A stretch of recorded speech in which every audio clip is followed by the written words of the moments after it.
important warning for parents tonight. Schools are seeing more students showing up with vaping devices disguised as school supplies. The News 4i team's Jordan Elder is investigating how students are getting their hands on these devices and what officials say you should watch for. It's a common sight this time of year. Pens and pencils, highlighters and notepads ready to be packed up and taken to school. But what if I told you not everything on this table is what it seems? Does anything look out of the norm to you? We put our coworkers to the test. No. If I were to tell you that some items on this table were actually vapes and not school supplies, No. Are there any that you would suspect? The pen looks too bulky. Nope, that's really a highlighter. I wouldn't know at all. I want to say one of these highlighters. Do you think you would immediately know that it wasn't a normal school supply? Not at all. If you weren't looking for it, there's no way that you'd see that. Pens, highlighters, hoodies with vapes in the strings. These devices are getting easier to hide, harder to spot, and they're popping up in classrooms across the country. They're more bold. Sometimes they'll even do it in a classroom with a teacher there. Catherine Lissy with Northside ISD says it's a constant struggle. These are just a few of the traditional vapes the NISD Police Department has taken into evidence, but others hide in plain sight. The companies that are making vapes look a lot different. I mean, sometimes they could look like a highlighter or a coffee cup, not just traditional, what we're used to seeing. Well, that tells me that this is a trend that's here to stay. Dr. Lawrence Kwong is the chief of pediatric emergency medicine at Christus Children's Hospital. He calls vaping a national epidemic. Our state governing agencies need to, come down on these companies, right? I mean, they're skirting the law, willfully skirting the law, and targeting our youth. The federal government is taking action on this. The FDA sent this warning letter to the company that makes highlight vapes, which look almost identical to a typical highlighter.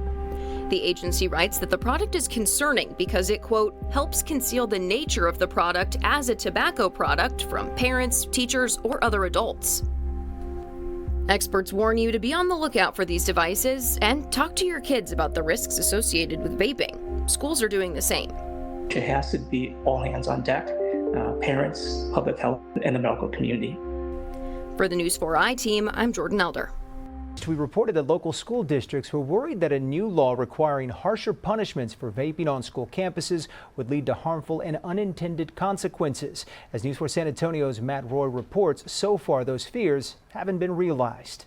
This legislative session, House Bill 114 was passed, requiring any student caught vaping within 300 feet of a school campus to have a hearing and be placed into an alternative learning setting on their first strike. The law alarmed districts, thinking it would overwhelm their alternative learning campuses. I don't think the law is going to serve the purpose it was looking for because it didn't provide additional funding for staff members nor capacity to be able to serve individuals. But 6 weeks into the new school year, the law seems, at least for now, to be working. What we've seen so far is an overall decrease with regards to the numbers that we've had come into our office. At NEISD, THC vape usage has dropped about 12% year over year, and nicotine vaping usage has dropped 10%. I think that's the best outcome we could probably expect. We really do hope that these numbers sustain. Northside is seeing similar, albeit less dramatic, results. By the end of October last year, NISD had 475 disciplinary hearings. This year, there are nearly 300 through just October 5th. I would say for me, it's not as much as I was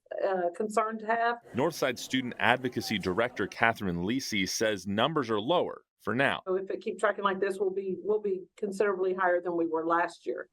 But again, not as bad as I was fearful of. So. NEISD's Tyler Shoesmith attributes the decrease to the district's educational campaign, social media, and media stories informing families of the repercussions of vaping. I'm happy to be wrong. Now, they're just hoping the law keeps working. Matt Roy, News 4 San Antonio. E-cigarette use among high school kids has jumped a staggering 1,000% in just 1 year. That data from 2019 to 2020 in this Addicted Texas report. News 4 San Antonio's Amanda Henderson explains what's being done to keep e-cigs out of the hands of children. You've probably seen this a time or two recently. Vapes are popular among adults and teenagers, despite the legal age to buy them being 21. I've seen where they'd rather give up anything else. B. Blackman works with Rise Inspire Academy. The high school helps support youth in drug and alcohol recovery. A lot of the teens, they think, oh, it's just a nicotine vape, it's no big deal. But it is a big deal. Like you said, it can definitely become a felony. In Texas, a vape pen with THC results in a felony. Blackman says it's not just high schoolers using them. Sometimes it's children in the 5th and 6th grade. Within the first couple of weeks, they become dependent. According to Truth Initiative, a tobacco control nonprofit, nearly 90% of kids who vape also use an e-cigarette. Sales for the latter have risen nearly 50% from January 2020 to December 2022. Cross River Therapy says about 15% of high schoolers and 4% of middle schoolers have used e-cigarettes. Abigail Moore says San Antonio is seeing similar trends. The numbers have doubled in school districts here in Bexar County. Young people getting caught with vaping cartridges at school. If young people are vaping and are caught at school with vaping products, they are expelled and sent to alternative schools. The San Antonio Council on Alcohol and Drug Awareness CEO says teens and children are 20% more likely to become addicted to vapes than adults.